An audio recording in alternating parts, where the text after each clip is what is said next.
ಕರ್ತನಾದ ಯೇಸು ಕ್ರಿಸ್ತನ ನಾಮದಲ್ಲಿ ನಿಮ್ಮೆಲ್ಲರನ್ನು ವಂದಿಸ್ತೇನೆ. ಇಂದು ಪರಿಶುದ್ಧಾತ್ಮನಾದ ದೇವರ ಬಗ್ಗೆ ನಾವು ಸತ್ಯವೇದದಿಂದ ತಿಳ್ಕೊಳ್ತೇವೆ. ನನ್ನ ಜೀವನದಲ್ಲಿ ಮೊದಲನೇ ಬಾರಿ ಈ ದೇವರ ಆತ್ಮವನ್ನು ಹೊಂದಬೇಕು ಅಂತ ಬಹಳ ದಾಹವಾಗಿದ್ದೆ. ಸುಮಾರು 2 ವರ್ಷಗಳ ಕಾಲ ಪ್ರಾರ್ಥನೆ ಮಾಡ್ತಾ ಇದ್ದೆ. ಒಂದು ದಿವಸ ದೇವರ ಆತ್ಮದ ಬಲ ನನಗೆ ಸಿಕ್ತು. ಅದರಿಂದ ದೇವರ ವಾಕ್ಯ ಹೇಳುತ್ತೆ, ಯೋಹಾನ 14:17 ಯೇಸು ಪರಿಶುದ್ಧಾತ್ಮನ ಬಗ್ಗೆ ಏನು ಹೇಳ್ತಾನೆ ಅಂದರೆ, ಆತನು ನಿಮ್ಮ ಬಳಿಯಲ್ಲಿರ್ತಾನಂತೆ, ನಿಮ್ಮೊಳಗಿರ್ತಾನಂತೆ. ಅಲ್ಲೆಲ್ಲೂ ಹೇಳೋಣ, ಪರಿಶುದ್ಧಾತ್ಮ ದೇವರು ಎಲ್ಲಿದ್ದಾನೆಂದರೆ ನಮ್ಮ ಬಳಿಯಲ್ಲಿ, ನಮ್ಮ ಜೊತೆಯಲ್ಲಿ ಯಾವಾಗಲೂ ಇರುವಂಥವನು. ಮಾತ್ರವಲ್ಲ, ನಮ್ಮೊಳಗಿರುವಂಥವನು. ಆತ್ಮದಿಂದ ನಾವು ಮುದ್ರಿಸಲ್ಪಟ್ಟವರು. ಆ ಯೇಸು ಪವಿತ್ರಾತ್ಮನ ಬಗ್ಗೆ ಇನ್ನೂ ಹೇಳುವಾಗ ಯೋಹಾನ 14 ಏನು ಹೇಳ್ತಾನೆ ಅಂದರೆ, ನಾನು ಹೋಗಿ ನಿಮಗೊಬ್ಬ ಸಹಾಯಕನನ್ನು ಕಳಿಸ್ಕೊಡ್ತೇನೆ. ಕರ್ತನಿಗೆ ಸ್ತೋತ್ರ. ಅಂದರೆ ಪರಿಶುದ್ಧಾತ್ಮನ ಹೆಸರು ಸಹಾಯಕ. ಎಂಥ ಸಹಾಯಕ ಅಂದರೆ, ಆತನು ನಮ್ಮನ್ನು ಸಕಲ ಸತ್ಯದಲ್ಲಿ ನಡೆಸುವಂಥ ಸಹಾಯಕ. ಯೋಹಾನ 16:13, ರೋಮ 8:14 ನಾವು ಓದಿ ನೋಡುವಾಗ, ಆ ಸತ್ಯದ ಆತ್ಮ ನಮ್ಮ ಜೊತೆಯಲ್ಲಿರುವಂಥ ಆತ್ಮ, ನಮ್ಮೊಳಗಿರುವಂಥ ಆತ್ಮ ಪ್ರತಿದಿನ ನಮ್ಮನ್ನು ನಡೆಸುವಂಥವನಾಗಿದ್ದಾನೆ. ಕರ್ತನಿಗೆ ಸ್ತೋತ್ರ. ಯಾಕೆಂದರೆ ನಮಗೆ ಸತ್ಯ ಗೊತ್ತಿರೋದಿಲ್ಲ. ಇವತ್ತು ನೋಡಿ, ಎಲ್ಲಿ ಹೋದ್ರೇನು ಬರೀ ಸುಳ್ಳೇ. ಅದರಿಂದ ಸುಳ್ಳು ನಮ್ಮನ್ನು ವಂಚಿಸುತ್ತೆ. ಯೇಸು ಹೇಳ್ತಾನೆ, ನೀವು ಸತ್ಯವನ್ನು ತಿಳ್ಕೊಳ್ತೀರಿ, ಸತ್ಯವು ನಿಮ್ಮನ್ನು ಬಿಡುಗಡೆ ಮಾಡುತ್ತೆ ಅಂತೇಳಿ. ಅದರಿಂದ ಪ್ರತಿದಿನ ನಾವು ದೇವರ ವಾಕ್ಯವನ್ನು ಓದುವಾಗ ಆ ವಾಕ್ಯದಲ್ಲಿ ಅಡಗಿರುವಂಥ ಸತ್ಯಾಂಶವನ್ನು ನಮಗೆ ತಿಳಿಸುವಂಥ ಸಹಾಯಕನ ಹೆಸರೇ ಪರಿಶುದ್ಧಾತ್ಮನಾದಂಥ ದೇವರು. ಎಷ್ಟೊಂದು ದೊಡ್ಡ ಭಾಗ್ಯ ನೋಡಿ. ಯೇಸು ಈ ಭೂಮಿಗೆ ಬಂದು ಈ ಭೂಮಿಯಲ್ಲಿ ಇರುವಾಗ ತನ್ನ ಶಿಷ್ಯರು ನೋಡಿ ಹೇಳಿದ್ರು, ನಾನು ನಿಮ್ಮನ್ನು ಅನಾಥರಾಗಿ ಬಿಡೋದಿಲ್ಲ, ನಾನು ಹೋಗಿ ನಿಮಗೊಬ್ಬ ಸಹಾಯಕನನ್ನು ಕಳಿಸ್ಕೊಡ್ತೀನಿ. ಹಾಲೆಲೂಯಾ. ಸೊ ಅವತ್ತು ಬಂದಂಥ ಆ ಪರಿಶುದ್ಧಾತ್ಮನ ಶಕ್ತಿಗೋಸ್ಕರ ದೇವರಿಗೆ ನಾವು ಯಾವಾಗಲೂ ನಾವೇನು ಮಾಡಬೇಕು? ಸಂತೋಷವಾಗಿ ವಂದನೆಗಳನ್ನು ಸಲ್ಲಿಸಬೇಕು. ಕರ್ತನಿಗೆ ಸ್ತೋತ್ರ. ಹಲ್ಲೆಲೂಯಾ. ಸೊ ಮೊದಲನೇದಾಗಿ ಪರಿಶುದ್ಧಾತ್ಮ ದೇವರು ನಮಗೆ ಏನು ಕೊಡ್ತಾನಂದರೆ ಬಿಡುಗಡೆ ಕೊಡ್ತಾನೆ. ಕರ್ತನಿಗೆ ಸ್ತೋತ್ರ. ಆಮೇನ್. ನನ್ನ ಜೀವನದಲ್ಲಿ ಎಷ್ಟೋ ಸಾರಿ ಪ್ರತಿದಿನ ನಾನು ದೇವ್ರ ಬಳಿಗೆ ಹೋಗುವಾಗ ಒಂದೊಂದು ದಿವಸ ನಾವು ಬಿಡುಗಡೆಯಲ್ಲಿ ಬಾಳಬೇಕು. ನಾನು ಹೇಳಿದೆ, ಸತ್ಯವನ್ನು ನಾವು ತಿಳಿಯುವಾಗ ನಾವು ಬಿಡುಗಡೆ ಆಗ್ತೀವಿ ಅಂತೇಳಿ. ಯೋಹಾನ 8:36 ದೇವರ ವಾಕ್ಯ ಹೇಳುತ್ತೆ, ಮಗನು ನಿಮ್ಮನ್ನು ಬಿಡುಗಡೆ ಮಾಡಿದ್ರೆ ನಿಜವಾಗ್ಲೂ ನೀವು ಬಿಡುಗಡೆ ಆಗ್ತೀರಿ ಅಂತೇಳಿ. ಅದೇ ರೀತಿಯಾಗಿ ನಾವು ಆ ಕರ್ತನು ದೇವರಾತ್ಮನೇ ಎಲ್ಲಿದ್ದಾನೋ ಅಲ್ಲಿ ನಮಗೇನುಂಟು? ಬಿಡುಗಡೆ ಉಂಟು. ಕರ್ತನಿಗೆ ಸ್ತೋತ್ರ. ಹಲ್ಲೆಲೂಯಾ. 2 ಕೊರಿಂಥಿಯ 3:17 ಹೇಳುತ್ತೆ, ಆ ಕರ್ತನು ದೇವರಾತ್ಮನೇ, ಕರ್ತನ ಆತ್ಮನು ಯಾರಲ್ಲಿದ್ದಾನೋ ಅವರಿಗೆ ಬಿಡುಗಡೆ ಉಂಟು. ಆಮೇಲೆ ಅಂತ ಹೇಳೋಣ. ಹಲ್ಲೆಲೂಯಾ. ಅಂದರೆ ಪವಿತ್ರಾತ್ಮ ದೇವರು ನಮ್ಮೊಳಗಿರುವಾಗ ನಮ್ಮ ಜೀವನದಲ್ಲಿ ಒಂದು ಬಿಡುಗಡೆಯಲ್ಲಿ ನಾವು ಬಾಳ್ತೇವೆ, ಒಂದು ಸಂತೋಷದಲ್ಲಿ ನಾವು ಬಾಳ್ತೇವೆ. ಕರ್ತನಿಗೆ ಸ್ತೋತ್ರ. ನ್ಯಾಯಸ್ಥಾಪಕರ ಪುಸ್ತಕದಲ್ಲಿ ಒಬ್ಬ ದೇವ ಮನುಷ್ಯ ಪರಿಶುದ್ಧಾತ್ಮದಿಂದ ತುಂಬಿದ್ದ, ಬಹಳ ಶಕ್ತಿಶಾಲಿ. ಅವನ ಹೆಸರು ಸಂಸೋನ್. ಅವನೇನು ಮಾಡ್ತಾನೆ ಅಂದರೆ, ತನ್ನ ಜೀವನದಲ್ಲಿ ದೇವರ ಆತ್ಮವನ್ನು ಕಳ್ಕೊಂಡ ತಕ್ಷಣ ಅವನ ದೇವ್ರು ನೋಡಿ ಪ್ರಾರ್ಥನೆ ಮಾಡ್ತಾನೆ. ಕರ್ತನಿಗೆ ಸ್ತೋತ್ರ. ನೋಡಿ, ಬಿಡುಗಡೆಯಿಂದ ನಾವು ಬಾಳುವುದಕ್ಕಿಂತ ಬಿಡುಗಡೆ ಮತ್ತು ಬಂಧನದ ವ್ಯತ್ಯಾಸಗಳನ್ನು ನಾವು ತಿಳ್ಕೊಳ್ಬೋದು. ಇಲ್ಲಿ ಪವಿತ್ರಾತ್ಮ ಯಾರಲ್ಲಿದ್ದಾನೋ ಅವ್ರಿಗೇನಿದೆ? ಬಿಡುಗಡೆ ಉಂಟು.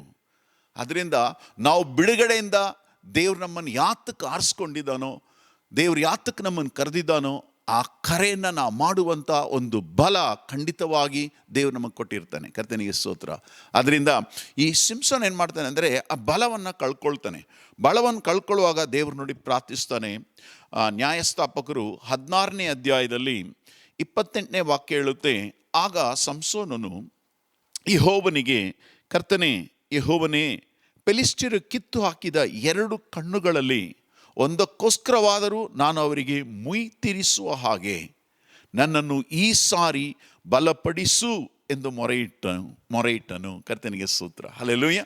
ಈಗ ಈ ಸಂಸೋನ್ ಜೀವನದಲ್ಲಿ ಏನಾಗಿದೆ ಅಂದರೆ, ಅವನು ಪವಿತ್ರಾತ್ಮ ಇರುವಾಗ ಅಷ್ಟೊಂದು ಬಲ, ಊರ ಗೋಡೆಗಳನ್ನೇ ಕಿತ್ಕೊಂಡು ಹೋಗ್ತಾ ಇದ್ದ. ಕರ್ತನಿಗೆ ಸ್ತೋತ್ರ.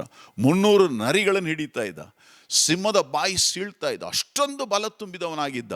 ಆದರೆ ಇವನ ಜೀವನದಲ್ಲಿ ಇವನು ವಂಚನೆ ಹೋಗಿ ಏನಾಗ್ತಾನೆ ಅಂದರೆ ದೇವರಾತ್ಮವನ್ನು ಕಳ್ಕೊಳ್ತಾನೆ. ಆ ದೇವರಾತ್ಮವನ್ನು ಕಳ್ಕೊಳ್ಳುವಾಗ ಇವನೇನು ಮಾಡ್ತಾನೆ ಅಂದರೆ ಆ ಅವಮಾನಕ್ಕಿಂತ ನಾನು ಸಾಯೋದೇ ಲೇಸು ಅಂತ ಹೇಳ್ಬಿಟ್ಟು ಏನು ಮಾಡ್ತಾನೆ ಅಂದರೆ ಆ ಫಿಲಿಷ್ಟಿಯರು ಇವನು ನೋಡ್ಬಿಟ್ಟು ಹಿಡ್ಕೊಂಡು ಹೋಗ್ಬಿಟ್ಟು ಏನು ಮಾಡಿರ್ತಾರೆ, ಇವನ ತಲೆಯನ್ನು ಬೋಳಿಸ್ಬಿಟ್ಟು ಇವನ ಕಣ್ಣನ್ನು ಕಿತ್ತಾಕ್ಬಿಟ್ಟು ಇವನನ್ನು ಏನು ಮಾಡಿಬಿಡ್ತಾರೆ ಅಂದರೆ ಒಂದು ಕಂಬಕ್ಕೆ ಸರಪಣಿಗಳಿಂದ ಕಟ್ಟಾಕಿರ್ತಾನೆ. ಅಂಥ ಸಮಯದಲ್ಲಿ ಅವನು ದೇವರು ನೋಡ್ಬಿಟ್ಟು ಒಂದು ಪ್ರಾರ್ಥನೆ ಮಾಡ್ತಾನೆ. ಶತ್ರು ಅವನು ಹಿಡಿದು ಬಿಟ್ಟಿದ್ದಾನೆ. ಈಗ ಕರ್ತನಿಗೆ ಸ್ತೋತ್ರ, ಹಲ್ಲೆಲೂಯಾ. ಯಾವತ್ತೂ ನಾವು ಸೈತಾನನ ಕೈಯಲ್ಲಿ ಸಿಕ್ಕಾಕೊಳ್ಳೇಬಾರ್ದು. ಈಗ ಸಂಸೋನ ಯಾರ ಕೈಯಲ್ಲಿ ಸಿಕ್ಕಾಕೊಂಡಿದ್ದಾನೆ ಅಂದರೆ ಫಿಲಿಷ್ಟಿಯರ ಕೈಯಲ್ಲಿ, ಜನರ ಕೈಯಲ್ಲಿ. ಜನರ ಹೀಯಾಳಿಕೆಗೂ ಜನರ ಅವಮಾನ ಪಡಿಸೋದಕ್ಕೂ ಎಲ್ಲ ಸುತ್ತು ಕಿರುಚಾಡ್ತಾ ಇದ್ದಾರೆ. ಓ, ನಮ್ಮ ದೇವರು ಸಿಂಸೋನ್ ನಮ್ಮ ಕೈ ಕೊಟ್ಬಿಟ್ರು ಅಂಥೇಳಿ ತಲೆ ಬೋಳಿಸಿ ಕಣ್ ಕಿತ್ತಾಕಿ ಅವನ್ನ ಕಂಬದಲ್ಲಿ ಕಟ್ಟಿರುವಾಗ ಅವನು ಮಾಡುವಂಥ ಒಂದು ಪ್ರಾರ್ಥನೆ ಏನಂದರೆ, ಈ ಎರಡು ಕಣ್ಣುಗಳಲ್ಲಿ ಒಂದಕ್ಕೋಸ್ಕರವಾದರೂ ನಾನು ಅವರಿಗೆ ಮುಯ್ತಿರಿಸುವ ಹಾಗೆ. ಕರ್ತನಿಗೆ ಸ್ತೋತ್ರ, ಹಲ್ಲೆಲೂಯಾ.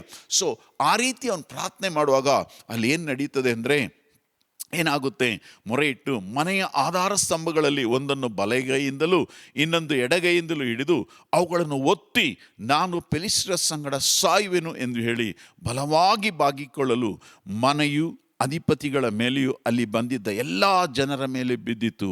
ಅವನು ಜೀವದಿಂದ ಇದ್ದಾಗ ಕೊಂದು ಹಾಕಿದವರಿಗಿಂತ ಸಾಯುವಾಗ ಕೊಂದವರ ಸಂಖ್ಯೆ ಹೆಚ್ಚಾಗಿತ್ತು. ಕರ್ತನಿಗೆ ಸ್ತೋತ್ರ, ಹಲ್ಲೆಲೂಯಾ. ಅಂದರೆ ಇದರಿಂದ ನಾವು ಏನು ತಿಳ್ಕೊಳ್ತೀವಿ ಅಂದರೆ, ಪವಿತ್ರಾತ್ಮ ನಮ್ಮ ಮೇಲಿರುವಾಗ, ಪವಿತ್ರಾತ್ಮದ ಶಕ್ತಿ ನಮ್ಮೊಳಗಿರುವಾಗ ನಮ್ಮನ್ನು ಯಾರೂ ಬಂಧಿಸಲು ಸಾಧ್ಯವಿಲ್ಲ. ಹಲ್ಲೆಲೂಯಾ. ಹೌದು ಸಹೋದರ ಸಹೋದರಿ, ನಮ್ಮ ಜೀವನದಲ್ಲಿ ಆ ಕರ್ತನು ಆತ್ಮನಾಗಿರುವಾಗ, ಆ ಆತ್ಮನು ನಮ್ಮೊಳಗಿರುವಾಗ, ಕರ್ತನಿಗೆ ಸ್ತೋತ್ರ, ನಾವೊಂದು ಬಿಡುಗಡೆ ಜೀವನವನ್ನು ಬಾಳ್ಬೋದು. ಯಾವಾಗಲೂ ಕರ್ತನನ್ನು ಆರಾಧಿಸ್ಬೋದು. ದೇವ್ರು ನಮ್ಮನ್ನು ಯಾತಕ್ಕೆ ಕಾರಿಸ್ಕೊಂಡಿದ್ದಾನೆ? ಆತ್ಮದಿಂದಲೂ ಸತ್ಯದಿಂದಲೂ ಕರ್ತನನ್ನು ಆರಾಧಿಸುವಂತೆ. ಹಲ್ಲೆಲೂಯಾ. ಅದರಿಂದ ನಾವು ಎಂಥ ಪರಿಸ್ಥಿತಿಯಲ್ಲಿಯೂ ಸಹ ಪ್ರಾರ್ಥನೆಯನ್ನು ಮಾಡ್ಬೋದು, ಪವಿತ್ರಾತ್ಮ ಭರಿತರಾಗಿ. ನಂತರ ಪವಿತ್ರಾತ್ಮದಿಂದ ತುಂಬಿ ನಾವು ದೇವರನ್ನು ಆರಾಧಿಸ್ಬೋದು. ಕರ್ತನಿಗೆ ಸ್ತೋತ್ರ. ಎಷ್ಟು ದೊಡ್ಡ ಭಾಗ್ಯ! ಆ ಸರ್ವಶಕ್ತನಾದಂಥ ದೇವರನ್ನು ಬಿಡುಗಡೆಯಿಂದ, ಆತ್ಮದಿಂದ, ಸತ್ಯದಿಂದ ನಾವು ದೇವರನ್ನು ಆರಾಧಿಸ್ಬೋದು. ಮೊದಲನೇದಾಗಿ ದೇವರಾತ್ಮನು ಯಾರಲ್ಲಿದ್ದಾನೋ ಅವರಿಗೆ ಬಿಡುಗಡೆ ಉಂಟು. ಎರಡನೇದಾಗಿ ದೇವರಾತ್ಮ ಏನು ಕೊಡ್ತಾನೆ ಅಂದರೆ ನಮಗೆ ಸಂತೋಷ ಕೊಡ್ತಾನೆ. ಕರ್ತನಿಗೆ ಸ್ತೋತ್ರ. ಇದಕ್ಕೆ ಉದಾಹರಣೆಯಾಗಿ ನಾನು ಹೇಳುವ ಒಂದು ಸಂಗತಿ ಯಾವುದಂದರೆ, ಯೋಹಾನನಿಗೆ ಬರೆದ ಪುಸ್ತಕ 14ನೇ ಅಧ್ಯಾಯದಲ್ಲಿ ನಮ್ಮೆಲ್ಲರಿಗೂ ಗೊತ್ತು, ಒಬ್ಬ ಸಮಾರ್ಯ ಸ್ತ್ರೀ ಏನು ಮಾಡ್ತಾಳೆ, ನೀರು ತಗೊಳ್ಳೋದಕ್ಕೆ ಬಾವಿ ಹತ್ರ ಬರ್ತಾಳೆ. ಆದರೆ ಯೇಸು ಮುಂಚೆನೇ ಬಾವಿ ಬಳಿಯಲ್ಲಿರ್ತಾನೆ. ಇಬ್ಬರಿಗೂ ಸಂಭಾಷಣೆ ಆಗುತ್ತೆ. ಕರ್ತನಿಗೆ ಸ್ತೋತ್ರ. ಆಗ ಯೇಸು ಅವಳ ಹತ್ರ ಒಂದು ಮಾತು ಹೇಳ್ತಾನೆ. ಯೋಹಾನ 4:13 ಹೇಳ್ತಾನೆ, ಈ ನೀರನ್ನು ಕುಡಿಯುವವರೆಲ್ಲರಿಗೂ ನೀರಡಿಕೆ ಆಗುವುದು. ನಾನು ಕೊಡುವ ನೀರನ್ನು ಕುಡಿದವನಿಗೆ ಎಂದಿಗೂ ನೀರಡಿಕೆಯಾಗುವುದಿಲ್ಲ. ನಾನು ಅವನಿಗೆ ಕೊಡುವ ನೀರು ಅವನಲ್ಲಿ ಉಕ್ಕುವ ಹೊರತೆಯಾಗಿದ್ದು ನಿತ್ಯ ಜೀವವನ್ನು ಉಂಟು ಮಾಡುವುದು ಎಂದು ಹೇಳಿದನು. ಆಮೇನ್. ಈ ಸಹೋದರಿ ಹತ್ರ ಇವನು ಸಂಭಾಷಿಸುವಾಗ ಯೇಸುನೇ ದಾಹವಾಗಿದ್ದಾನೆ. ಯೇಸು ಆ ಯಮ್ಮನ ಹತ್ರ ನೀರು ಕೇಳ್ತಾ ಇದ್ದಾನೆ. ಆದರೆ ಯೇಸುನೊಳಗಿದ್ದಂಥ ಆ ಸಂತೋಷ ಆ ಸಹೋದರಿಗೆ ಯೇಸು ಹೇಳ್ಕೊಡ್ತಾನೆ. ನಾನು ದಾಹವಾಗಿದ್ದಿರ್ಬೋದು, ಆದರೆ ನನ್ನೊಳಗೊಂದು ನೀರಿದೆ. ಕರ್ತನಿಗೆ ಸ್ತೋತ್ರ. ಆ ನೀರು ಕುಡಿಯೋನಿಗೆ ಎಂದೂ ದಾಹವಾಗೋದಿಲ್ಲ ಅಂತ ಹೇಳ್ತಾನೆ. ಅಂದರೆ ಅಷ್ಟೊಂದು ಆ ಪರಮಾನಂದ ತೈಲದಿಂದ ಯೇಸುವನ್ನು ದೇವರು ಅಭಿಷೇಕಿಸಿದ್ದ ಅಂಥೇಳಿ ಕೀರ್ತನೆಗಳು ಮತ್ತು ಹೆಬ್ರೆಯ 1:9 ಹೇಳುತ್ತೆ. ನೀನು ಧರ್ಮವನ್ನು ಪ್ರೀತಿಸಿದ್ದಿ, ಅಧರ್ಮವನ್ನು ದ್ವೇಷಿಸಿದ್ದಿ, ಆದ್ದರಿಂದ ದೇವರು ನಿನ್ನನ್ನು ಪರಮಾನಂದ ತೈಲದಿಂದ ಅಭಿಷೇಕಿಸಿದ್ದ. ಕರ್ತನಿಗೆ ಸ್ತೋತ್ರ, ಹಲ್ಲೆಲೂಯಾ ಹೇಳೋಣ. ಆಗ ನಾವು ದೇವರನ್ನು ಆರಾಧಿಸುವಾಗ, ಬಿಡುಗಡೆಯಿಂದ ಆರಾಧಿಸುವಾಗ ನಮ್ಮ ಮೇಲೆ ಒಂದು ಪರಮಾನಂದ ತೈಲ ಇಳಿದು ಬರುತ್ತೆ. ಕರ್ತನಿಗೆ ಸ್ತೋತ್ರ. ಆ ಸಂತೋಷವನ್ನು ಯಾರು ತಗೊಳ್ಳೋದಕ್ಕಾಗಲ್ಲ, ಯಾರು ಕೊಡೋದಕ್ಕೂ ಆಗೋದಿಲ್ಲ. ಕರ್ತನಿಗೆ ಸ್ತೋತ್ರ. ಹೌದು ಸಹೋದರ ಸಹೋದರಿ, ನೀನು ಮತ್ತು ನಾನು ಪವಿತ್ರಾತ್ಮ ಭರಿತರಾಗಿರುವಾಗ ನಮ್ಮಲ್ಲೊಂದು ಬಿಡುಗಡೆ ಇರುತ್ತೆ. ನಂತರ ನಮ್ಮ ಜೀವನದಲ್ಲಿ ಸಂತೋಷವಾಗಿರುತ್ತೆ. ಸಂತೋಷ ಒಳ್ಳೆಯ ಔಷಧಿ. ಕರ್ತನಿಗೆ ಸ್ತೋತ್ರ, ಹಲ್ಲೆಲೂಯಾ. ಅದರಿಂದ ನಾವು ಯಾವಾಗಲೂ ಸಂತೋಷವಾಗಿರಬೇಕು ಅಂತೇಳಿ ಪೌಲ ಫಿಲಿಪ್ಪಿ ಸಭೆಯವರಿಗೆ ಹೇಳ್ತಾನೆ. ಕರ್ತನಿಗೆ ಸ್ತೋತ್ರ. ಸಂತೋಷವಾಗಿರಿ, ಸಂತೋಷ ಪಡಿಸ್ರಿ ಅಂತ ಹೇಳ್ತಾನೆ ಫಿಲಿಪ್ಪಿಯ 4:4. ಅದರಿಂದ ನಮ್ಮ ಜೀವನದಲ್ಲಿ ಯಾವಾಗಲೂ ಸಂತೋಷ ಇರಬೇಕಂತ ಹೇಳಿದಂದರೆ ಆ ಸಹೋದರಿ ಜೀವನವನ್ನು ನಾವು ನೋಡ್ಬೋದು. ಅವಳ ಜೀವನ 5 ಗಂಡಂದ್ರ ಜೊತೆ ಬದುಕಿದ್ರೇನು ಒಂದು ಸಂತೋಷ ಇರಲಿಲ್ಲ ಅವಳಿಗೆ. ಅವಳ ಜೀವನನೇ ಮದುವೆ ಆಗಿ ಗಂಡ ಬಿಟ್ಟೋಳಾಗಿ ಒಂದು 5-6 ಸಮಯದಲ್ಲಿ ಗಂಡ ಬಿಟ್ಟೋಳ ಅಂತ ಒಂದು ಜೀವನ. ಸಮಾಧಾನ ಇಲ್ದಿರೋವಂಥ ಒಂದು ಜೀವನ, ಸಂತೋಷ ಇಲ್ದಿರೋವಂಥ ಒಂದು ಜೀವನ, ಸಾಕಾಯಿತು ಎಂಬಂಥ ಒಂದು ಜೀವನ. ಕರ್ತನಿಗೆ ಸ್ತೋತ್ರ, ಹಲ್ಲೆಲೂಯಾ. ಆದ್ರೇನು ಸಹ ಅಂಥ ಒಂದು ನಿರೀಕ್ಷೆ ಇಲ್ಲದಂಥ ಒಂದು ಸಹೋದರಿಯನ್ನು ಸಂಧಿಸುವುದಕ್ಕೆ ಯೇಸು ಬಂದ. ಕರ್ತನಿಗೆ ಸ್ತೋತ್ರ, ಹಲ್ಲೆಲೂಯಾ. ಅವಳ ಜೀವನದಲ್ಲಿ ಅಷ್ಟೊಂದು ಆನಂದ ತರ್ತಾನೆ. ಅವ್ರ ಊರೊಳಗೆಲ್ಲ ಹೋಗ್ಬಿಟ್ಟು ಎಲ್ರಿಗೂ ಹೇಳ್ತಾಳೆ, ನೋಡಿ ಈ ವ್ಯಕ್ತಿ ನನಗೆ ನಾನು ಮಾಡಿದ್ದನ್ನೆಲ್ಲ ಹೇಳ್ದ ಅಂತೇಳಿ. ಆಗ ಆ ಸಹೋದರಿ ಏನು ಮಾಡ್ತಾಳೆ ಅಂದರೆ ಆ ಊರವ್ರನ್ನೆಲ್ಲ ಯೇಸು ಹತ್ರ ಕಂಡ್ಕೊಂಡ್ಬಂದ್ಬಿಡ್ತಾಳೆ. ಹೌದು ಸಹೋದರ ಸಹೋದರಿ, ಈ ಪವಿತ್ರಾತ್ಮದ ಸಂತೋಷ ನಮ್ಮೊಳಗೆ ತುಂಬುವಾಗ ನಾವು ಅನೇಕರನ್ನ ಯೇಸುವಿನ ಬಳಿಗೆ ತರುವವರಾಗಿರ್ತೇವೆ.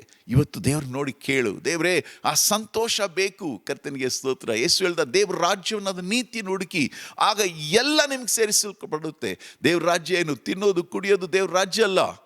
ನೀತಿ, ಸಮಾಧಾನ, ಪವಿತ್ರಾತ್ಮದಿಂದ ಉಂಟಾಗುವಂಥ ಸಂತೋಷವೆಂದು ಹೇಳಿ ರೋಮ 14:17 ಹೇಳುತ್ತೆ. ಅದರಿಂದ ಸಹೋದರ ಸಹೋದರಿ, ನಿನ್ನ ಜೀವನದಲ್ಲಿ ಬಿಡುಗಡೆ ಕೊಡೋದಕ್ಕೋಸ್ಕರ, ನಿನ್ನ ಜೀವನದಲ್ಲಿ, ನನ್ನ ಜೀವನದಲ್ಲಿ ಯಾವಾಗಲೂ ನಾವು ಸಂತೋಷವಾಗಿರುವಂತೆ ದೇವರು ನಮಗೆ ದೇವರ ಆತ್ಮವನ್ನು ಕೊಟ್ಟಿದ್ದಾನೆ. ಕರ್ತನಿಗೆ ಸ್ತೋತ್ರ. ಮೂರನೇದಾಗಿ, ಪರಿಶುದ್ಧಾತ್ಮ ನಮ್ಮ ಜೀವನದಲ್ಲಿ ಇರುವಾಗ ಏನಾಗುತ್ತೆ ಅಂದರೆ ನಮ್ಮೊಳಗೆ ಒಂದು ಬಲ ಬರುತ್ತೆ. ಕರ್ತನಿಗೆ ಸ್ತೋತ್ರ, ಹಲ್ಲೆಲೂಯಾ. ನಂತರ ದೇವರ ವರ ಸಿಕ್ಕುತ್ತೆ, ದೇವರ ವಾಕ್ಯಗಳು ನಮಗೆ ಸಿಗುತ್ತೆ. 2 ತಿಮೋತಿ ಪುಸ್ತಕ 1:7 ಏನೇನು ಹೇಳುತ್ತೆ ಅಂದರೆ, ದೇವರು ನಮಗೆ ಕೊಟ್ಟಿರುವ ಆತ್ಮ ಬಲ, ಪ್ರೀತಿ, ಶಿಕ್ಷಣಗಳ ಆತ್ಮವೇ. ಕರ್ತನಿಗೆ ಸ್ತೋತ್ರ. ಬಲ, ಪ್ರೀತಿ, ಶಿಕ್ಷಣಗಳ ಆತ್ಮ, ಹೇಡಿತನದ ಆತ್ಮವಲ್ಲ. ದೇವರು ನಮಗೆ ಕೊಟ್ಟಿರುವಂಥದ್ದು ಬಲದ ಆತ್ಮ. ಅದೇ ಯೇಸು ಹೇಳ್ದ, ಅಪೊಸ್ತಲರು 1:8 ಏನು ಹೇಳ್ತಾನೆ, ನೀವು ಹೋಗಿ ಆ ದೇವರ ಬಲಕ್ಕೋಸ್ಕರ ಕಾದಿರಿರಿ. ಕರ್ತನಿಗೆ ಸ್ತೋತ್ರ, ಹಲ್ಲೆಲೂಯಾ. ಲೋಕ 24:49 ಹೇಳುತ್ತೆ, ಆ ಬಲ ಸಿಕ್ಕೋವರೆಗೂ, ಆ ಬಲ ನಿಮ್ಮ ಬರುವವರೆಗೂ, ಆಂಗ್ಲದಲ್ಲಿ ನಾನು ಓದುವಾಗ, until you clothe with that power don't leave Jerusalem. ಯೆರೂಸಲೇಮ್ ಬಿಟ್ಟು ಹೋಗಬೇಡಿ, ಆ ಬಲ ನಿಮ್ಮ ಮೇಲೆ ಬಂದ ಮೇಲೆ ನೀವು ಹೋಗಿ ಅಂತ ಹೇಳ್ತಾನೆ. ಕರ್ತನಿಗೆ ಸ್ತೋತ್ರ. ಆಗ ಅವರು ಅಪೊಸ್ತಲ 1:8 ನೋಡುವಾಗ, ಪವಿತ್ರಾತ್ಮ ನಿಮ್ಮ ಮೇಲೆ ಬರಲು ನೀವು ಬಲ ಹೊಂದಿ ಯೆರೂಸಲೇಮ್, ಯೂದೆಯ, ಸಮಾರ್ಯ, ಲೋಕದ ಕಟ್ಟ ಕಡೆವರೆಗೂ ನನಗೆ ಸಾಕ್ಷಿಗಳಾಗಿರ್ತೀವಿ ಅಂತ ಹೇಳ್ತಾನೆ. ಕರ್ತನಿಗೆ ಸ್ತೋತ್ರ. ಅದೇ ರೀತಿ ಅವರೆಲ್ಲ ಆ ಮನೆಯ ಮೇಲೆ ಕಾಯ್ತಾ ಇದ್ರು. ನಡೆದದ್ದೇನು? ಅಪೊಸ್ತಲ 2 ನಮ್ಗೆ ಚೆನ್ನಾಗಿ ಗೊತ್ತು. ಬಿರುಗಾಳಿಯಂತೆ ಬಂದ. ಮೊದಲನೇದಾಗಿ ಪರಿಶುದ್ಧಾತ್ಮ ಈ ಭೂಮಿಗೆ ಇಳಿದು ಬರುವಾಗ ಹಳೆ ಒಡಂಬಡಿಕೆಯಲ್ಲಿ ಬಂದು ಹೋಗ್ತಾ ಇದ್ದ. ಕರ್ತನಿಗೆ ಸ್ತೋತ್ರ, ಹಲ್ಲೆಲೂಯಾ. ಈಗ ಯಾವಾಗಲೂ ನಮ್ಮ ಜೊತೆ ಇರುವಂತೆ, ನಮ್ಮೊಳಗಿರುವಂತೆ ಅಂದು ಅಪೊಸ್ತಲ 2 ನಾವು ನೋಡುವಾಗ 1ನೇ ವಾಕ್ಯದಲ್ಲಿ ಬಿರುಗಾಳಿಯಂತೆ, ಬೆಂಕಿಯ ನಾಲಿಗೆಯಂತೆ ಒಬ್ಬೊಬ್ಬರ ಮೇಲೆ ಕೂತ್ಕೊಂಡ. ಹಲ್ಲೆಲೂಯಾ. ಅವ್ರೇನು ಮಾಡಿದ್ರು ಅಂದರೆ ಒಂದು ಹೊಸ ಭಾಷೆಗಳನ್ನು ಮಾತಾಡಿದ್ರು. ಕರ್ತನಿಗೆ ಸ್ತೋತ್ರ. ಆಗ ಪೇತ್ರ ಏನು ಮಾಡ್ತಾನೆ, ಆ ಪರಿಶುದ್ಧ ಆತ್ಮದ ಬಲ ಹೊಂದಿದ ತಕ್ಷಣ ಅವನೇನು ಮಾಡ್ತಾನೆ ಅಂದರೆ ದೇವರ ವರಗಳಿಂದ ತುಂಬ್ತಾನೆ. ಕರ್ತನಿಗೆ ಸ್ತೋತ್ರ. ದೇವರ ವರಗಳಿಂದ ತುಂಬಿ ದೇವರ ವಾಕ್ಯವನ್ನು ಬಲವಾಗಿ ಸಾರ್ತಾನೆ. ಕರ್ತನಿಗೆ ಸ್ತೋತ್ರ. ಅಲ್ಲಿ ನಡೆಯುವುದೇನೆಂದರೆ 3,000 ಜನ ಆತನ ಸಂದೇಶವನ್ನು ಕೇಳಿ ಮನಚುಚ್ಚಿ, ಮನಸ್ಸಂತಾಪ ಹೊಂದಿ ದೇವರ ಕಡೆಗೆ ತಿರುಗಿ ಯೇಸುವನ್ನು ಅಂಗೀಕಾರ ಮಾಡ್ತಾರೆ. ಹೌದು ಸಹೋದರ ಸಹೋದರಿ, ನಮ್ಮೊಳಗೆ ಪವಿತ್ರಾತ್ಮ ದೇವರು ಇರುವಾಗ, ಹಲ್ಲೆಲೂಯಾ, ನಾವು ಬಲ ಹೊಂದ್ತೇವೆ, ಎಲ್ಲ ವರಗಳನ್ನು ಹೊಂದ್ತೇವೆ. ಹಲ್ಲೆಲೂಯಾ. ಕೊರಿಂಥ್ಯ ಪುಸ್ತಕದಲ್ಲಿ ನಾವು ನೋಡುವಾಗ 9 ವರಗಳನ್ನು ಕುರಿತು ಮಾತಾಡುತ್ತೆ. ಹಲ್ಲೆಲೂಯಾ. ಹೌದು, ನೀನು ನಾನು ಆ ವರಗಳನ್ನು ಹೊಂದಿದ್ದೇವೆ. ಕರ್ತನಿಗೆ ಸ್ತೋತ್ರ. ವಿದ್ಯಾವಾಕ್ಯ, ಜ್ಞಾನವಾಕ್ಯ, ಮಾತ್ಕಾರ್ಯಗಳನ್ನು ಮಾಡುವಂಥದ್ದು, ರೋಗ ಗುಣ ಮಾಡುವಂಥದ್ದು, ಪ್ರವಾದಿಸುವುದು, ಈ ವರಗಳೆಲ್ಲ ನಮ್ಮೆಲ್ಲ ಯಾಕೆ ಇವತ್ತು ಕೆಲಸ ನಡೀತಾ ಇಲ್ಲ ಸಭೆಗಳಲ್ಲಿ? ಕಾರಣ ಪವಿತ್ರಾತ್ಮ ದೇವರು. ಸಭೆಯಲ್ಲಿ ಬೇಕಾಗಿದ್ದಂಥದ್ದು ಇವತ್ತು ದೇವರ ಆತ್ಮದ ಚಲನೆ, ದೇವರ ಆತ್ಮದಿಂದ ಸಿಕ್ಕುವಂಥ ಒಂದು ಬಲ. ಕರ್ತನಿಗೆ ಸ್ತೋತ್ರ. ಆ ಬಲ ನಮ್ಮ ಮೇಲೆ ಬಂದ್ಬಿಟ್ರೆ ನಾವು ಸಾಕ್ಷಿಗಳಾಗ್ತೇವೆ. ಹಲ್ಲೆಲೂಯಾ. ನಮ್ಮ ಬಾಯಿ ಯಾರನ್ನು ಕುರಿತು ಮಾತಾಡೋದಿಲ್ಲ. ಯಾಕೆಂದರೆ ಪವಿತ್ರಾತ್ಮದ ಬಲ ನಮ್ಮ ಮೇಲೆ ಬರುವಾಗ ದೇವರ ಆತ್ಮ ಯೇಸುವನ್ನೇ ನಮಗೆ ಜ್ಞಾಪಕ ಪಡಿಸ್ತಾನೆ. ಕರ್ತನಿಗೆ ಸ್ತೋತ್ರ. ದೇವರ ಆತ್ಮನ ಕೆಲಸ ಅದು. ಕರ್ತನಿಗೆ ಸ್ತೋತ್ರ, ಹಲ್ಲೆಲೂಯಾ. ಆತನು ಹೇಳಿದ್ದನ್ನೆಲ್ಲ ನಮಗೆ ಜ್ಞಾಪಕ ತರ್ತಾನೆ. ಮಾತ್ರವಲ್ಲದೆ ಮುಂದಾಗುವ ಸಂಗತಿಗಳನ್ನು ದೇವರ ಆತ್ಮ ನಮಗೆ ತಿಳಿಸ್ತಾನೆ. ಹೌದು ಸಹೋದರ ಸಹೋದರಿ, ನೀನು ಮತ್ತು ನಾನು ಪವಿತ್ರಾತ್ಮದಿಂದ ತುಂಬುವಾಗ, ದೇವರ ಬಲದಿಂದ ತುಂಬುವಾಗ, ದೇವರ ವರಗಳಿಂದ ತುಂಬುವಾಗ, ದೇವರು ಕೊಟ್ಟಂಥ ವಾಕ್ಯಗಳನ್ನು ನಾವು ಹೇಳುವಾಗ ಜನರ ಮನಸ್ಸು ಏನಾಗುತ್ತೆ ಅಂದರೆ ದೇವರ ಕಡೆಗೆ ತಿರುಗುತ್ತೆ. ಸಹೋದರ ಸಹೋದರಿ, ನೀವು ಕೇಳ್ಬೋದು, ಪಾಸ್ಟರ್ ಈ ಪವಿತ್ರಾತ್ಮ ನಾನು ಹೊಂದಲಿಲ್ಲ, ಹೇಗೆ ಹೊಂದೋದು? Very simple. ಲೂಕ 11:13 ಹೇಳುತ್ತೆ, ಜಸ್ಟ್ ಬಾಯಿ ತೆಗೆದು ಕೇಳಿ ಅಂತೇಳಿ. ಹಲ್ಲೆಲೂಯಾ. ಹೌದು ಸಹೋದರ ಸಹೋದರಿ, ನಾವು ಏನೆಲ್ಲ ದೇವರ ಬಳಿಯಲ್ಲಿ ಕೇಳ್ತೇವೆ, ಕರ್ತನಿಗೆ ಸ್ತೋತ್ರ. ಅಲ್ಲಿ ಯೇಸು ಹೇಳ್ತಾನೆ, ನೀವು ನಿಮ್ಮ ಮಕ್ಕಳಿಗೆ ಒಳ್ಳೆಯದನ್ನು ಕೊಡಲು ಸಾಧ್ಯವಾದರೆ ಪರಲೋಕದಲ್ಲಿರುವಂಥ ತಂದೆ ನಿಮಗೆ ಪವಿತ್ರಾತ್ಮ ಕೊಡ್ತಾನೆ ಅಂತೇಳಿ. ಆದ್ದರಿಂದ ನಾನು ಪ್ರಾರ್ಥಿಸಿದಂತೆ ನೀವು ಬಿಡದೆ 2 ವರ್ಷನೋ 3 ವರ್ಷನೋ, ಒಬ್ಬ ಸೇವಕರು ಹೇಳಿದ್ರು 7 ವರ್ಷ ನಾನು ಪ್ರಾರ್ಥನೆ ಮಾಡಿದೆ ಅಂತೆ. ಅದು ಸಿಕ್ಕುವವರೆಗೂ. ಹೇಗೆ ಗೊತ್ತಾಗೋದು ಪಾಸ್ಟ್ ಅಂದರೆ, ಪವಿತ್ರಾತ್ಮ ನಿಮ್ಮ ಮೇಲೆ ಬರುವಾಗ, ಕರ್ತನಿಗೆ ಸ್ತೋತ್ರ, ಹಲ್ಲೆಲೂಯಾ, ಬಿಡುಗಡೆ, ಸಂತೋಷ, ಬಲ, ವರ, ವಾಕ್ಯದಿಂದ ತುಂಬ್ತೀರಿ. ನೀವಾಗಿರೋದಿಲ್ಲ, ನೀವು ಒಬ್ಬ ವ್ಯತ್ಯಾಸವಾದ ವ್ಯಕ್ತಿ. ಯಾಕೆಂದರೆ ಆತನು ನಮ್ಮನ್ನು ಪವಿತ್ರಾತ್ಮದಿಂದಲೂ ಬೆಂಕಿಯಿಂದಲೂ ಸ್ನಾನ ಮಾಡಿಸ್ತಾನೆ ಅಂತೇಳಿ ಬೈಬಲ್ ಹೇಳುತ್ತೆ. ಆದ್ದರಿಂದ ಸಹೋದರ ಸಹೋದರಿ, ಪವಿತ್ರಾತ್ಮದಿಂದ ಬೆಂಕಿಯಿಂದ ಸ್ನಾನ ಮಾಡಿಸೋದಂದರೆ, ಒಂದು ಬಟ್ಟೆನ ತೆಗೆದು ನೀವು ಇನ್ನೊಂದು ಕಲರಲ್ಲಿ ಮುಕ್ಕಿ ತೆಗೆಯುವಾಗ ಅದು ವೈಟ್ ಬಟ್ಟೆ ಆಗಿದ್ರೆ, ನೀವು ರೆಡ್ ಕಲರಲ್ಲಿ ಮುಕ್ಕಿ ತೆಗೆಯುವಾಗ ಅದೇನಾಗುತ್ತೆ ಅಂದರೆ ರೆಡ್ ಕಲರ್ ಆಗುತ್ತೆ. ಆ ಥರ ನಮ್ಮ ಜೀವನವನ್ನು ದೇವರು ಬದಲಾಯಿಸ್ತಾನೆ. ಇದಕ್ಕೆ ನಾವು ಬೇಕಾಗಿರೋದು ಪ್ರಾರ್ಥನೆ. 2ನೇದು ದಾಹ, ಕರ್ತನಿಗೆ ಸ್ತೋತ್ರ, ಹಲ್ಲೆಲೂಯಾ. ಅದು ಹೊಂದುವವರೆಗೂ ನಾವೇನು ಮಾಡಬೇಕು? ದೇವರೇ, ನನಗೆ ದೇವರ ಆತ್ಮ ಬೇಕು, ಹಲ್ಲೆಲೂಯಾ, ಆ ಬಿರುಗಾಳಿ ನನಗೆ ಬೇಕು, ಆ ಬೆಂಕಿ ನನಗೆ ಬೇಕು, ಕರ್ತನಿಗೆ ಸ್ತೋತ್ರ. ಸ್ವಲ್ಪ ಸಮಯ ಏನಾಗುತ್ತೆ ಅಂದರೆ, ಇದೇ ಪೇತ್ರ ಅಪೊಸ್ತಲ 10ರಲ್ಲಿ ಪ್ರಾರ್ಥಿಸುವಾಗ ಎಲ್ಲರ ಮೇಲೆ ಪವಿತ್ರಾತ್ಮ ಬಂತು ಅಂತ ಬೈಬಲ್ ಹೇಳುತ್ತೆ, ಹಲ್ಲೆಲೂಯಾ. ಅದರಿಂದ ನಾವು ಸಂದೇಶಗಳನ್ನು ಕೇಳುವಾಗ, ದೇವರ ಆತ್ಮ ತುಂಬಿದಂಥ ದೇವಸೇವಕರ ಸಂದೇಶವನ್ನು ಕೇಳುವಾಗಲೂ ಸಹ ನಾವು ಪವಿತ್ರಾತ್ಮವನ್ನು ಹೊಂದಬಹುದು, ಕರ್ತನಿಗೆ ಸ್ತೋತ್ರ. ಸ್ವಲ್ಪ ಸಮಯದಲ್ಲಿ ಅಪೊಸ್ತಲನಾದ ಪೌಲ್ ಏನು ಮಾಡ್ತಾನೆ, ತನ್ನ ಎಪೇಸದಲ್ಲಿ ತನ್ನ ಕೈಗಳನ್ನು ಜನರ ಮೇಲೆ ಇಡ್ತಾನೆ, ಆಗ ಅವರು ಪರಿಶುದ್ಧಾತ್ಮ ಹೊಂದ್ತಾರೆ. ಸಹೋದರ ಸಹೋದರಿಯೇ, ನಮ್ಮಲ್ಲಿ ಇರಬೇಕಾದಂಥದ್ದು ದೇವರ ಬಿಡುಗಡೆ, 2ನೇದು ದೇವರ ಸಂತೋಷ, ದೇವರ ಬಲ, ದೇವರ ವರ, ದೇವರ ವಾಕ್ಯ. ಇದೆಲ್ಲ ಬೇಕಾದಕ್ಕೋಸ್ಕರನೇ ದೇವರ ಆತ್ಮನಾದಂಥ ಆ ಸಹಾಯಕನನ್ನು ನಮಗೋಸ್ಕರ ಕಳಿಸಿದ್ದಾನೆ. ಸಹೋದರ ಸಹೋದರಿ, ಈಗ ನಾವು ಪ್ರಾರ್ಥಿಸಲಿರ್ತೇವೆ, ದೇವ್ರ ನೋಡಿ ಕೇಳಲಿರ್ತೇವೆ, ಹಲ್ಲೆಲೂಯಾ, ನನಗೊಂದು ಬಿಡುಗಡೆ ಜೀವನ ಬೇಕು. ಆಮೇನ್. ನೋಡಿ, ಅನೇಕ ಜನರು ಏನು ಮಾಡ್ತಾರೆ, ನಾನು ಹೇಳುವಂಥ ಮಾತು ನಿಮ್ಮನ್ನು ನೀವು ನೊಂದ್ಕೊಳ್ಬಾರ್ದು. ನಾನು ಯಾಕೆ ಕೇಳ್ತಾ ಇದ್ದೀನಿ ಅಂದರೆ, ಅನೇಕ ಜನರು ಮದ್ಯಪಾನ ಮಾಡೋದ್ರಲ್ಲಿ ಏನು ಮಾಡ್ತಾರೆ, ಅದಕ್ಕೊಂದು ದಾಸರಾಗ್ಬಿಡ್ತಾರೆ, ಕರ್ತನಿಗೆ ಸ್ತೋತ್ರ. ಮನೆ ಹಾಳಾಗುತ್ತೆ, ಸಂಪಾದನೆಗಳು ಹಾಳಾಗುತ್ತೆ, ಸಾಲದಿಂದ ತುಂಬುತ್ತೆ, ಮನೆಯಲ್ಲಿರುವಂಥ ಮಕ್ಕಳು, ಹೆಂಡತಿ ಎಲ್ಲರೂ ಪ್ರಾರ್ಥನೆ ಮಾಡ್ತಾರೆ, ಜಗಳ ಹೊಡೆದಾಟ ತುಂಬಿರುತ್ತೆ. ಆದರೆ ಅಂಥ ಒಂದು ಮನೆಗೆ ಒಂದು ಬಿಡುಗಡೆ ಬೇಕಾದರೆ, ಹಲ್ಲೆಲೂಯಾ, ನಾವೆಲ್ಲರೂ ಸೇರಿ ಪ್ರಾರ್ಥನೆ ಮಾಡೋಣ. ಹಲ್ಲೆಲೂಯಾ. ಇಂದು ನಾವು ನೋಡ್ತೇವೆ, ಬೀದಿಗಳಲ್ಲಿ ನೋಡ್ತೇವೆ, ಒಂದೊಂದು ಹಳ್ಳಿ ಗ್ರಾಮಗಳಲ್ಲಿ ನೋಡ್ತೇವೆ, ಕರ್ತನಿಗೆ ಸ್ತೋತ್ರ. ಇದನ್ನೆಲ್ಲ ನೀಗಿಸುವುದಕ್ಕೋಸ್ಕರ ದೇವರು ಹೇಳಿದ್ದಾನೆ, ಹಲ್ಲೆಲೂಯಾ, ಸಿಯೋನಿನ ಸಂತತಿಯವರೇ ಅಂತೇಳಿ ದೇವರು ಯೋವೇಲ್ ಪುಸ್ತಕದಲ್ಲಿ ಹೇಳುವಾಗ, ನಾನು ಹಿಂಗಾರು ಮುಂಗಾರು ಮಳೆಗಳು ನಿಮಗೆ ಕಳಿಸ್ಕೊಡ್ತೀನಿ ಅಂತೇಳಿ. ಹೌದು ಸಹೋದರ ಸಹೋದರಿ, ಸಭಿಕರ ಒಂದೇ ಒಂದು ಪ್ರಾರ್ಥನೆ ಏನಾಗಿರಬೇಕು ಅಂದರೆ, ನಮಗೆ ಪವಿತ್ರಾತ್ಮ ಬೇಕು ದೇವರೇ, ಈ ದೇಶಕ್ಕೆ ಪವಿತ್ರಾತ್ಮ ಬೇಕು, ನಿನ್ನ ಆತ್ಮವನ್ನು ಸುರಿಸು, ಆ ಹಿಂಗಾರು ಮಳೆಯನ್ನು ನಮಗೆ ಕಳಿಸು, ಆಗಲೇ ನಮಗೆ ಸಂತೋಷ. ಹಲ್ಲೆಲೂಯಾ. ಸಿಯೋನಿನ ಸಂತತಿಯವರೇ, ನಿಮ್ಮ ದೇವರಾದ ಯೆಹೋವನಲ್ಲಿ ಇವೇನು ಮಾಡಿ, ಹರ್ಷಿಸಿರಿ, ಉಲ್ಲಾಸಿಸಿರಿ ಅಂತೇಳಿ ವಾಕ್ಯ ಹೇಳುತ್ತೆ. ಹಲ್ಲೆಲೂಯಾ.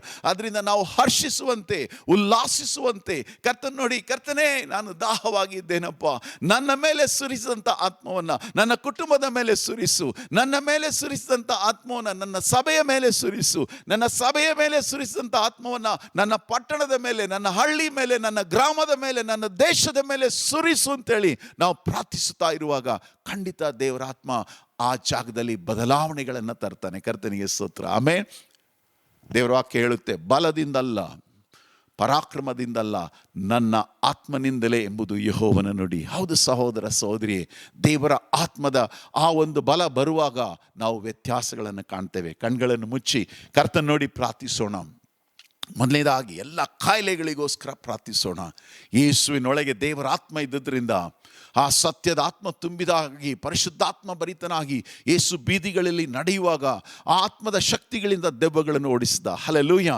ಆ ಮೂಗ ದೆವ್ವಗಳನ್ನು ಮಾತಾಡುವಂತೆ ಆ ವ್ಯಕ್ತಿಯಿಂದ ಮೂಗ ದೆವ್ವ ಬಿಟ್ಟು ಹೋಯಿತು, ಅವನ ಕಿವಿ ಕೇಳಿಸ್ತು, ಕರ್ತನಿಗೆ ಸ್ತೋತ್ರ. ಅವನ ಬಾಯಿ ಮಾತಾಡ್ತು. ಕಾರಣ ಏನಂದ್ರೆ, ಯೇಸು ಎಪ್ಪತ್ತಾ ಎಂದ, ಕರ್ತನಿಗೆ ಸ್ತೋತ್ರ. ಹಲ್ಲೆಲೂಯಾ.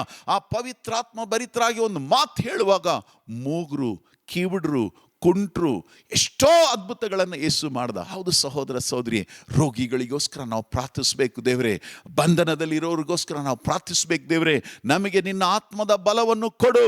ಸಿಂಸೋನ್ ಕಳ್ಕೊಂಡ, ತಿರುಗಿ ಹೊಂದ್ಕೊಂಡ. ದೇವರಿಗೆ ಸ್ತೋತ್ರ. ಒಂದು ವೇಳೆ ದೇವರಾತ್ಮವನ್ನು ನೀನು ಕಳ್ಕೊಂಡಿದ್ರೆ, ನೀನು ಇವತ್ತು ಹೊಂದ್ಕೊಳ್ಳುವಂಥ ಒಂದು ಸಮಯ. ಒಂದು ವೇಳೆ ಆ ಸಂತೋಷವನ್ನು ನೀನು ಕಳ್ಕೊಂಡಿದ್ರೆ, ಇದು ಸಮಯ. ಕರ್ತನ ನೋಡಿ ಕೇಳು ಅಷ್ಟೇ, ಯೇಸುವೇ ಅಂತ ಹೇಳು.